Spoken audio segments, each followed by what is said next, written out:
Ashama akkam jirtu ilmaan Oromoo jaalatamoo fi kabajamoo akkam jirtu nagaa keessanii har'a baay'een gammadee jira. Gammachuun kiyya har'a baay'ee waan abbaa kiyyadhaa dhufe abbaa kiyya lubbuudhaan biraa deemte suura isaadhaa dhufe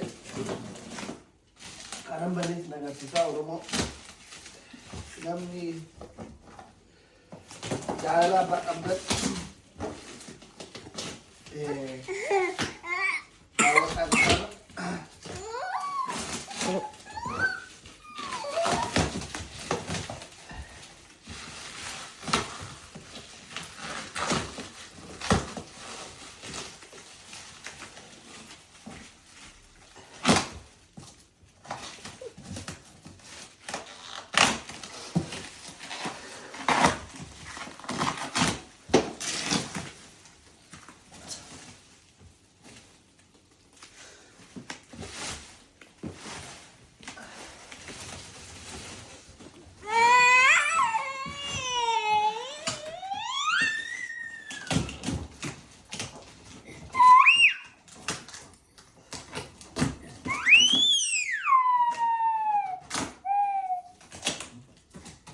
Bin baba bejin, bin baba gargar, bin baba gargar.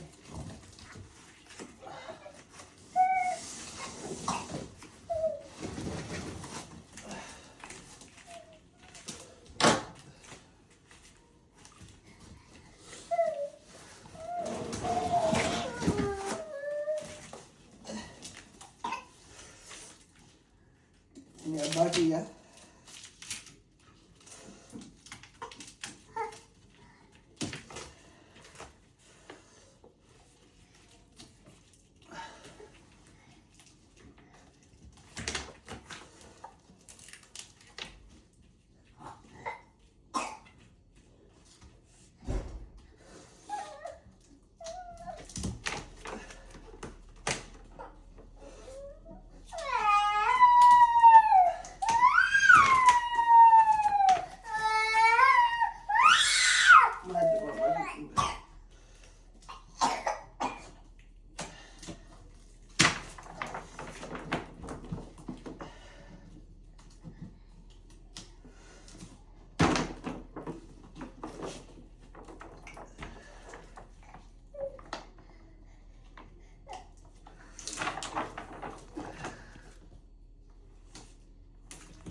Oromia.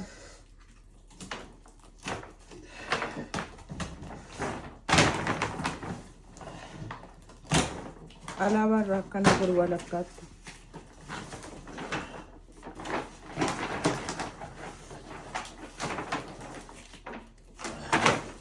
Roti abbaa kiyya.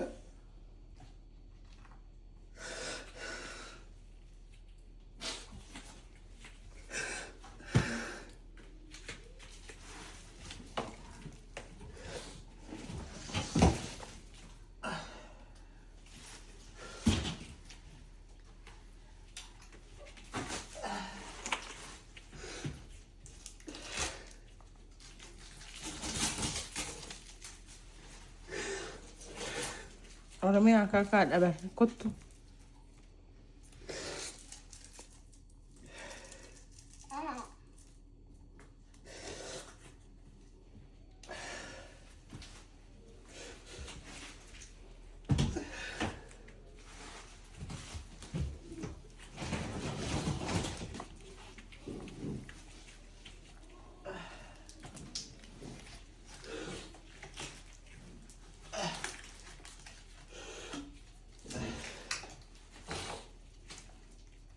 Kan abbaan kita ilaalaa.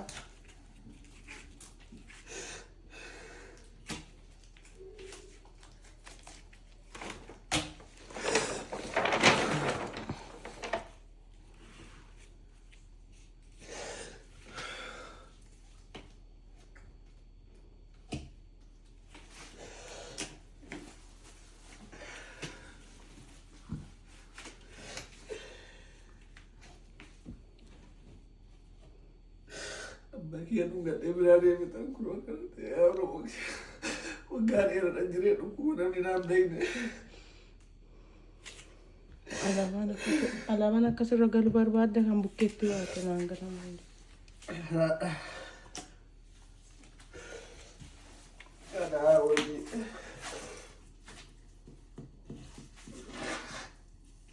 Dengan lagi ya sih jeruk yo. Ada ya orang mau gitu sambil tadi dulu tuh bagi makanan tuh dulu yang besok kamu jualan bagi kan berada nih. Bagi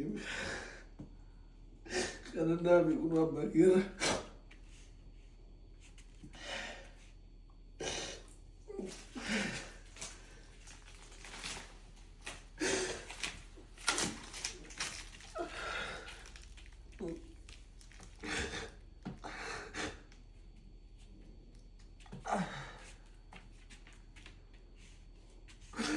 Galing na magutom